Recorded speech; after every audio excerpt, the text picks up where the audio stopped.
అందరికీ నమస్కారం. ఈరోజు ఒక టాపిక్ తెలుసుకుందాం. ముందుగా ఈ ప్రపంచంలో ఎవరైతే తమ ఆత్మీయులను కోల్పోయారో వాళ్ళందరికీ మనస్ఫూర్తిగా హృదయపూర్వక అభినందనలు. కంగ్రాచులేషన్స్. అభినందనలు అని ఎందుకన్నానంటే చాలామంది అయ్యో సారీ, అయ్యో పాపం, అయ్యో మీకు ఇలా జరిగిపోయిందా అని సానుభూతి చూపిస్తారు. నేనైతే ఎవరన్నా ఆత్మీయులను మీరు కోల్పోతే ఆ దుఃఖాన్ని మీరు అనుభవిస్తుంటే నేను సానుభూతి చెప్పను, వాళ్ళకి అభినందనలు చెప్తాను. ఎందుకంటే అంత పెద్ద విపత్కర సమస్యని మీరు తెచ్చుకొని భూమి మీద దాన్ని ఎదుర్కొన్నారు కాబట్టి. కరణం మల్లేశ్వరి అని ఒక అథ్లెట్ ఉన్నారు. వారు ఎంత పెద్ద వెయిట్ని ఎలా లిఫ్ట్ చేస్తారు? మనం ఏమంటాం? అయ్యో పాపం అంటామా? కంగ్రాచులేషన్స్ అంటామా? కంగ్రాచులేషన్సే అంటాం. ఎందుకంటే ఎంతో పెద్ద సాహసం చేశారు. ఆమె గోల్డ్ మెడల్ కొట్టారు. అలాగే మరణించిన మన ఆత్మీయులు పోతే ఆ దుఃఖాన్ని మేము మోస్తాము అని చెప్పి భగవంతుడి దగ్గర సంతకం పెట్టారు. మీరు ఆ పెద్ద భారాన్ని, ఆ పెను భారాన్ని నేను మోస్తాను, ఆ ధైర్యంగా ఎదుర్కొంటాను, వారు లేకపోయినా భూమి మీద నేను జీవించి వాళ్ళ పాత్రకి న్యాయం చేస్తాను అని మీరు భగవంతుడి ముందు ఒప్పుకొని సంతకం పెట్టారు. అంటే జననానికి ముందే మరణ శాసనం రెడీ అవుతుంది. అందుకని ముందుగా మీకు ఆత్మీయ ఆత్మలు కోల్పోయిన వారికి అభినందనలు. అయితే ఈరోజు ఏం టాపిక్ చెప్తున్నామంటే, ఆత్మీయులు, మరణించిన ఆత్మీయులు కలలో కనిపిస్తే దాని అర్థం ఏమిటి? వారు ఏం చెప్పాలనుకుంటున్నారు? చనిపోయిన వాళ్ళు తరచూ కళల్లోకి వస్తుంటే వారు ఏ స్థితిలో ఉన్నారు? ఇవన్నీ మనం చర్చించుకున్నాం. ఆఖరిగా వారిని కళ్ళలోకి తెచ్చుకొని వారితో అనుసంధానమై వారి సహాయ సహకారాలు ఎలా పొందాలనేది కూడా తెలుసుకున్నాం. ఇది నేను ఎంతోమంది ఆత్మీయులు మరణించిన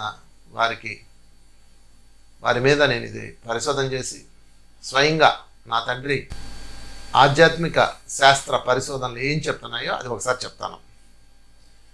గతించిన మన ఆత్మీయులు కల్లో కనిపిస్తే సాధారణంగా పూర్తి ఆరోగ్యంతో కనపడతారు. అనారోగ్యంతో మరణించిన మన బంధువులు సంపూర్ణ ఆరోగ్యవంతులుగా మన ముందు ప్రత్యక్షం అవుతారు. వారిలో ఉన్న అనారోగ్య లక్షణాలు ఒక్కటి కూడా కనపడవు. అంతే కదా, దేహానికి అనారోగ్యంగానే ఆత్మ కాదు కదా.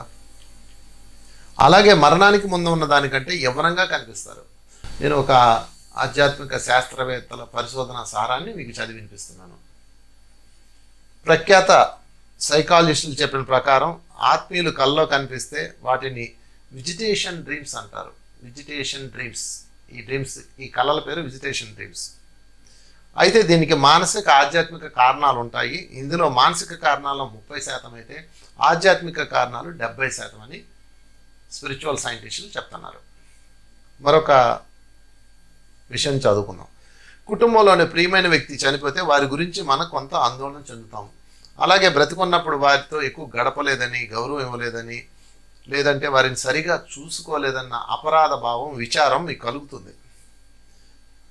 సో ఇలాంటి మానసిక కారణాలు కనుక మనకు ఉంటే మనం నిద్రపోతున్నప్పుడు, అచేతనంలో ఉన్నప్పుడు, ధ్యాన స్థితిలో ఉన్నప్పుడు వాళ్ళు కనిపిస్తారు. వాళ్ళు ఓదార్పునివ్వడానికి, నువ్వు నన్నేమీ బాధ పెట్టలేదు, నువ్వు నన్ను చక్కగా చూసుకున్నావు, అసలు నాకు ఆ విషయమే గుర్తులేదు అన్నంత సంతోషంగా ఉండడానికి కనిపిస్తారు. ఇది భౌతిక కారణం. ఇక రెండోది చూద్దాం, ఆధ్యాత్మిక కారణం. మరణించిన ఆత్మీయులు మన కష్టాల్లో ఉన్నప్పుడు సహాయం చేస్తారు. వివిధ సందర్భాల్లో మనల్ని కాపాడే ప్రయత్నం చేస్తారు. ఇది ఆధ్యాత్మిక కారణం. కొంతమంది పగ సాధించడానికి కూడా కల్లో కనిపిస్తుంటారు. ఇది కూడా one of the cause. So ఆధ్యాత్మిక పరిశోధనల ప్రకారం 65% మంది సహాయపడితే కేవలం రఫ్గా ఒక 30% మందిని మాత్రమే పగ సాధించడానికి వస్తారు. మిగతా 5% మాత్రం కళల ద్వారా వారసులకు సందేశం ఇవ్వడానికి వస్తారంట. ఇది ఆ పరిశోధన యొక్క రిపోర్ట్లు చెప్తున్నాయి. సో ఇప్పుడు మనం అర్థం చేసుకోవాల్సింది ఏంటంటే, మానసిక కారణాలు 30%, ఆధ్యాత్మిక కారణాలు 70% అయితే ఈ మానసిక కారణాల్లో మనం పట్టుకోవాల్సింది ఏంటంటే, ఈ కళల్లో మనకు కనపడ్డ ఆత్మీయుల్ని వారు మనతో ఏం చెప్పదలుచుకున్నారంటే, మేము హ్యాపీగా ఉన్నాం, సంతోషంగా ఉన్నాం, దివ్యంగా ఉన్నాం, మీరు ఏమాత్రం చింతపడద్దు అని చెప్పడానికే కనిపిస్తుంటారు. ఇక తర్వాత అంశం, ఆధ్యాత్మిక కారణాల్లో వాళ్ళు సహాయం చేయడానికి వస్తుంటారు, మీ ఇంటికి వస్తుంటారు, మీ చుట్టూతా తిరుగుతుంటారు. మీరు ఏదన్నా సమస్యలు ఎదుర్కొన్నప్పుడు దానికి సొల్యూషన్ చెప్పడానికి కూడా వస్తుంటారు. ఇలా కూడా జరుగుతుంటుందని చెప్తున్నారు. ఇక ఇందులో ఇంకొక పాయింట్ చెప్తాను. ఒక కళ కనీసం 3 సార్లు రిపీట్ అయితే దాన్ని ఆధ్యాత్మికంగా పరిగణించాలని ఆధ్యాత్మిక శాస్త్రవేత్తలు చెప్తున్నారు. మరణించే ఆత్మీయులు సాధారణంగా కుటుంబ సభ్యులను సంప్రదించడానికి ప్రయత్నిస్తారు లేదా కళలో దర్శనమిస్తారు. వీళ్ళు తమ వారికి ఏదో చేయాలని భావిస్తారు. చనిపోయిన వ్యక్తులు కళల ద్వారా సంప్రదించడానికి వీలవుతుంది. మేల్కొనే సమయంలో సంప్రదించడానికి వారు ప్రయత్నించినా ఆ భావాలు మనం అర్థం చేసుకోలేము. అందుకే నిద్రావస్థలో ఉన్నప్పుడే కళలో కనిపించి మనకి సందేశాలు ఇస్తారు. ఇది పరిశోధన సారాంశం. సరే, దీన్ని మనం అర్థం చేసుకుందాం. ఫైనల్గా ఈరోజు మన టాపిక్ ఏంటంటే, చనిపోయిన వారు కళలో కనిపిస్తే మనం ఏం చేయాలి, వాళ్ళని ఎలా అర్థం చేసుకోవాలి అనే దానికి ఈ పరిశోధనా పత్రం ఒక ఉపయోగకరంగా ఉంటుంది. ముందుగా మీ కళలో కనపడ్డవారు, చనిపోయిన వారు కళలో దర్శనమిస్తే లేదా కనిపిస్తే వాళ్ళు ఏ స్థితిలో ఉన్నారన్నది మీరు అర్థం చేసుకోవాలి. వారు ఏ స్థితిలో ఉన్నారు అంటే, వారు సంతోషంగా ఉన్నారా, కాంతివంతంగా ఉన్నారా, దివ్యంగా ఉన్నారా అనేది మీరు అర్థం చేసుకోవాలి. First point. రెండో కారణం, రెండో రూపం, వారు దుఃఖంతో ఉన్నారు, ఏడుస్తూ ఉన్నారు, గాయాలతో ఉన్నారు, లేదా చనిపోయేటప్పుడు ఎలాంటి ధోరణిలో ఉన్నారో అలాగ ఉన్నారు అనుకుంటే కనుక మీరు మరలా వాళ్ళని ఒకసారి పరిశీలించాలి జాగ్రత్తగా.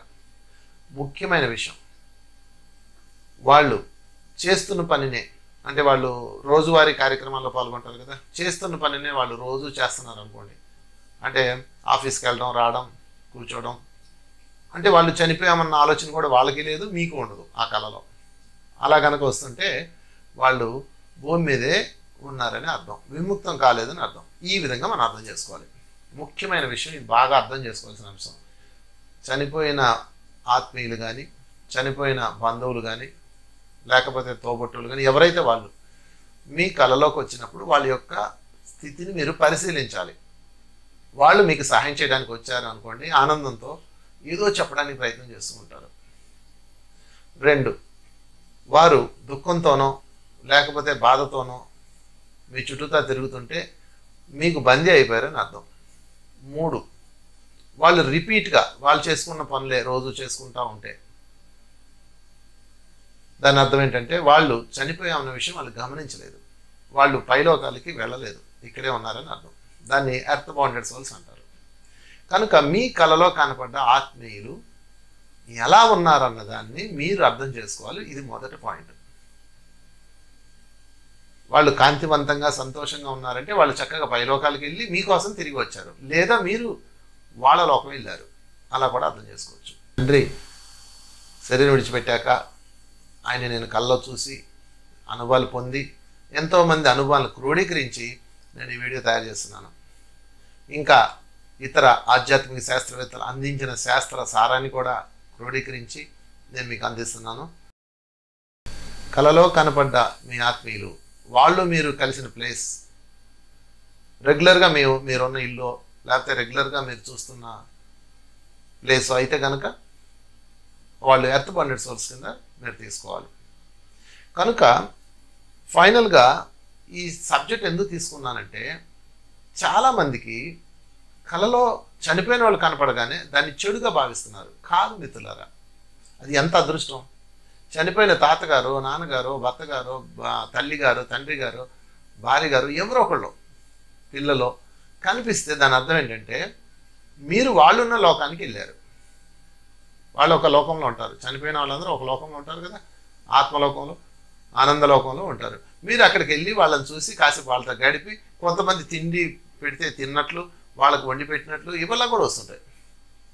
సో వాటన్నిటి అర్థాలు ఒకటే. మీరు మీ యొక్క ఆత్మీయులు కలిసి వచ్చారు. ఎంత ఎంత అదృష్టం అది. దానికోసం ఎందుకు భయపడాలి? అనారోగ్యంతో ఉన్నవాళ్ళు మంచం మీద ఉన్నవాళ్ళు, మృత్యువుకు దగ్గరగా ఉన్నవాళ్ళు కనుక నా కల్లోకి మా తాత వచ్చాడు, మా నాయన వచ్చాడు, లేకపోతే చనిపోయిన వాళ్ళు బంధువులు వచ్చారు అని కానీ చెప్తే వాళ్ళని తీసుకెళ్ళడానికి వీళ్ళు వచ్చారని అర్థం. ఇప్పుడు నేను చెప్పే విషయాలన్నీ 100% కాకపోవచ్చు, దాదాపుగా. ఎందుకంటే ఒకే కేసులో అనేక రకాలుగా ఉంటాయి. ఎక్కువ కేసులు ఈ విధంగా ఉన్నాయి. మా నాన్నగారు, ఆయనకి ప్రాబ్లం వచ్చింది, హెల్త్ ఇష్యూ వచ్చింది, హాస్పిటల్లో ఉంచాం. ఆయన చెప్తున్నారు, కిందన మా అమ్మందే తీసుకొని రండి అంటున్నారు. వాళ్ళ అమ్మగారు చనిపోయి చాలా కాలమైంది. అప్పుడు నాకు అర్థమైంది, ఈయన ఎక్కువ రోజులు భూమి మీద ఉండరు అని. కానీ ఆయన ఆరోగ్యంగానే ఉన్నారు, బెడ్ మీద ఉన్నారు, తుంటి ఏమి తిరిగింది, హాస్పిటల్లో ట్రీట్మెంట్లో ఉన్నారు. ఆయనకి హెల్త్ ఇష్యూస్ బాగా ఉన్నాయి, బీపీ ప్రాబ్లమ్స్ ఉన్నాయి అని చెప్పారు డాక్టర్ గారు. కానీ బాడీ అయితే స్ట్రాంగ్గా ఉంది, ఆయన ఉంటారని అనుకున్నారు అందరూ. కానీ నాకు అర్థమైంది, ఈయన త్వరగానే వికెట్ చేసి వెళ్ళిపోతారని. సో బెడ్ మీద ఉన్న వాళ్ళకి, మరణశయ్యకు దగ్గరగా ఉన్న వాళ్ళకి, అనారోగ్యాలతో ఉన్న వాళ్ళకి వాళ్ళ బంధువులు కనపడితే వాళ్ళని తీసుకెళ్ళడానికి వచ్చినట్లు అర్థం. ఇది జాగ్రత్తగా అర్థం చేసుకోవాల్సిన పాయింట్. చాలామంది తమ ఆత్మీయులు కల్లోకి వస్తే అమ్మో నన్ను కూడా తీసుకుపోతారేమో అని బాధపడుతుంటారు. కాదు, వాళ్ళు కలవడానికి వచ్చారు, లేదా మీరు వెళ్ళారు, అంతేకాని మీరు పోతారని కాదు. మీరు చివరి దశలో ఉన్న వాళ్ళకి వస్తే అప్పుడు వాళ్ళని తీసుకెళ్ళడానికి వచ్చారని అర్థం. మనం చనిపోయేటప్పుడు మన ఆత్మీయులు వస్తారు మనం తీసుకెళ్ళడానికి, ముందెళ్ళిన వాళ్ళు. అదేంటండి, వాళ్ళు జన్మ తీసుకొని ఉండొచ్చు కదండి అంటే, జన్మ తీసుకున్న ఆత్మ అక్కడే ఉంటుంది. జన్మ తీసుకునేది జీవాత్మ. కనుక ఎప్పుడైనా మరణించిన మీ ఆత్మీయులు కల్లో కనపడితే మీరు ఏ కంగారు పడకండి, సంతోషపడండి. వాళ్ళని చూసే భాగ్యం దొరికినందుకు. ఎప్పుడో చనిపోయిన తాతగారిని చూసే భాగ్యం దొరికింది, ఎంత ఎంత అదృష్టం. ఎప్పుడో చనిపోయిన నాన్నగారిని చూసే భాగ్యం దొరికింది, ఎంత అదృష్టం. కనుక ఫస్ట్ మీరు బాగా అర్థం చేసుకోవాల్సింది, మరొక్కసారి గుర్తు చేస్తున్నాను, చనిపోయిన ఆత్మీయులు ఆనందంతో సంతోషంతో నీకేదో చెప్పడానికి ప్రయత్నం చేస్తూ ఉంటే వాళ్ళు చక్కగా ఉన్నారని అర్థం. వాళ్ళు నీకు సేవ చేయడానికో సహాయం చేయడానికో వచ్చారని అర్థం. అలా కాకుండా చనిపోయిన ఆత్మీయులు రోధిస్తూ, లేకపోతే వాళ్ళు ఉన్న ప్లేస్లోనే, వాళ్ళ నిత్య జీవితం గడిపిన ప్లేస్లోనే, ఆ ఇంట్లోనే తిరుగుతూ అలా కనిపిస్తే వాళ్ళు భూమి మీద ఉన్నారని అర్థం. అప్పుడు ఏం చేయాలి అంటే, ధ్యానంలో కూర్చొని వారిని ఒకసారి తలుచుకొని, మీరు ఇక్కడ ఉండద్దు, మీరు దివ్యలోకాలకు వెళ్ళిపోండి, మంచి జన్మకి వెళ్ళిపోండి, ఉన్నత లోకాల్లో ఉన్నత జన్మ తీసుకోండి, దేవాత్మలు చెప్పినట్లు వినండి, లేకపోతే వాళ్ళ ప్రియమైన దైవం ఎవరైనా ఉన్నారనుకోండి, వారు చెప్పినట్లు వినండి అని చెప్పండి. ఎందుకంటే ఎవరైతే ఏ దైవాన్ని అయితే బాగా కనెక్ట్ అయ్యి ఇష్టపడతారో వారి యొక్క మాస్టర్స్ వస్తారు వాళ్ళ దగ్గరికి. విష్ణు భక్తులు అయితే విష్ణువులు వస్తారు, శివభక్తులు అయితే శివభక్తులు వస్తారు. అట్లా ఉంటుంది, చాలా పెద్ద నెట్వర్క్ ఇది. సో ఫైనల్గా నేను చెప్పదలుచుకున్న పాయింట్ ఏమిటయ్యా అంటే, ఎప్పుడైనా చనిపోయిన ఆత్మీయులు కల్లోకి వస్తే భయపడద్దు, బాధపడద్దు, టెన్షన్ పడద్దు, ఏడ్చుకోవద్దు. వాళ్ళతో కమ్యూనికేట్ అవ్వండి చక్కగా. మీ బిడ్డకి ఎటువంటి సంబంధం కావాలి, ఏ కోర్స్ చేస్తే మంచిది, మీకు భవిష్యత్తు ఎలా ఉంది, ఇవి కూడా చెప్తారు. కనుక వారిని భౌతిక ప్రపంచంలోకి లాక్కండి. ఫలానా అప్పుడు డబ్బులు ఎక్కడ పెట్టావు ఇలాంటివి అడగండి. ఒక ఆమె నాకు ఫోన్ చేసి, మా మామయ్య గారు ఫలానా చోట డాక్యుమెంట్లు కాగితాలు ఎక్కడ పెట్టాడో తెలియలేదండి, మీరు తెలుసుకొని చెప్పండి అంది. మాకు అలాంటివి రావు, ఎవరు చెప్పలేరు, అసలు దానికి పర్మిషన్ ఉండదు, వాళ్ళకి గుర్తు ఉండదు. ఇంకో విషయం, మీకు గుర్తుంటుందా చెప్పండి?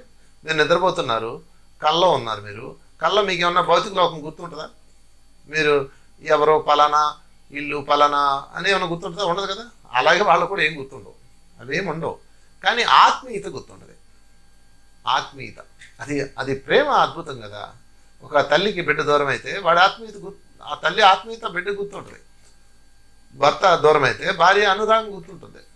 ఇలాగా ఆ యొక్క అనుభూతులు గుర్తుంటాయి. అంతేగాని అక్కడ ఫ్లాట్ ఎక్కడ పెట్టాం, డాక్యుమెంట్ ఎక్కడ పెట్టాం, ఫోన్ ఎక్కడ పెట్టాం, ఇలాంటి పిచ్చి ఆలోచన పక్కన పెట్టి ఆత్మీయుల్ని ఆనందంగా ఆహ్వానించండి, సాదరంగా స్వాగతించండి, వాళ్ళ పేరు మీద పుణ్యకర్మలు చేయండి.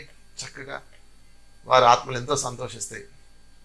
సో మిత్రులారా, మరొకసారి నేను చెప్తున్నాను, ఎర్త్ బాండెడ్ సోల్ అని ఒకటి ఉంది. ఎర్త్ బాండెడ్ సోల్ అంటే ఏంటంటే విముక్తం కాని ఆత్మలో వాళ్ళు భూమి మీద వ్యామోహంతో ఉండిపోతారనమాట.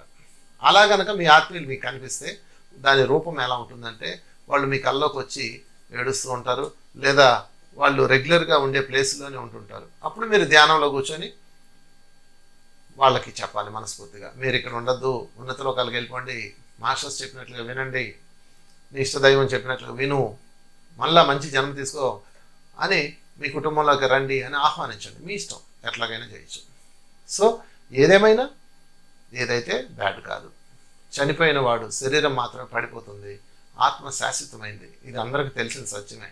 ఆత్మ శాశ్వతంగా ఉంటుంది, దానికి మరణం ఉండదు, దానికి అనుభూతులు ఉంటాయి, అనుబంధాలు ఉంటాయి, ఆత్మీయత ఉంటుంది, అన్నీ ఉంటాయి.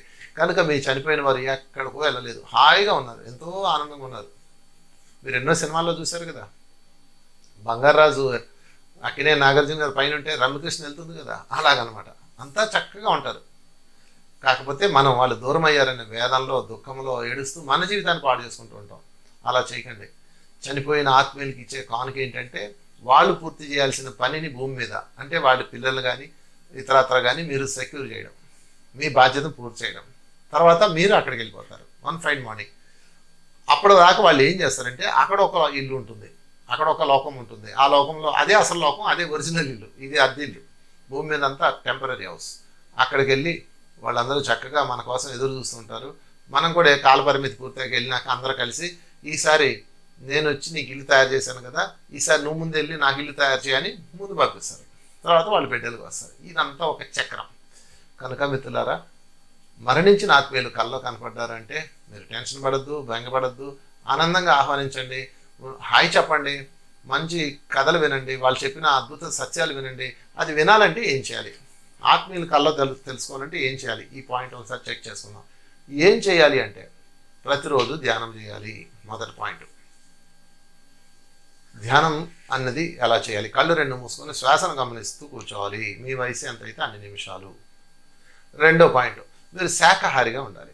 మాంసం తింటూ ఉంటే మీకు ఏ దేవాత్మలో మీ ఆత్మీయులు మీకు కలపరు. ఎందుకంటే మరొక ప్రాణిని తింటా నా ప్రాణం అనుకుంటే ఎట్లా? అందుకని మాంసం తినకూడదు, శాకాహారిగా ఉండాలి. ఈ రెండు రూల్స్ పాటించాలి. ఇక మూడోది, ప్రతిరోజు నిద్రపోయేటప్పుడు ధ్యానం చేస్తూ నిద్రపోవాలి. కళ్ళు రెండు మూసుకొని శ్వాసను గమనిస్తూ హాయిగా అలా కూర్చోవాలి. ఏ రూల్స్ లేవు, అలా కళ్ళు రెండు మూసుకొని శ్వాసను గమనిస్తూ గమనిస్తూ గమనిస్తూ నిద్ర వస్తే నిద్రపోవాలి. మధ్యరాత్రులు ఎప్పుడు మెలకు వచ్చినా ధ్యానం చేస్తూ నిద్రపోవాలి.